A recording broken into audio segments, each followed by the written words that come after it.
Samantala, Police Regional Office 11 naman pinaiimbestigahan sa CIDG ang magkapatid na umano'y napatay ng pulis sa San Isidro, Davao Oriental. Nagbabalik ang aming kasamang si Peng Alinio para sa detalye. Peng?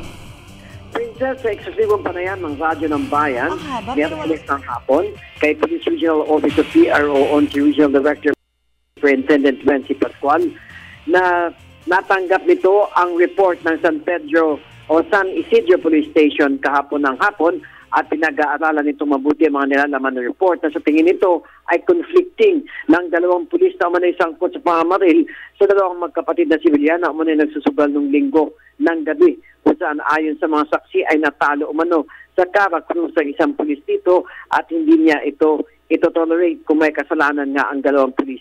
Dahil sangkot ang dalawang pulis sa PO2 Werner Marcos at PO2 Ruel Margalio sa pagkamatay ng dalawang magkapatid na sina Jeffer at Ruben Pinkian ay kanya na itong ipinalipat kaagad sa Davao Oriental Provincial Police Office o DOPPO holding area sa Mati City at agad pinaimbestigahan sa independent body na Criminal Investigation and Detection Group o CIDG-11 ang kaso upang maimbestigahan ng husto.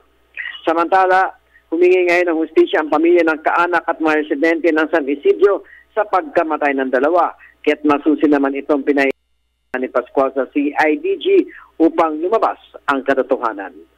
Para sa Telebisyon ng Bayan, Peng Alinio, Radyo ng Bayan, Davao.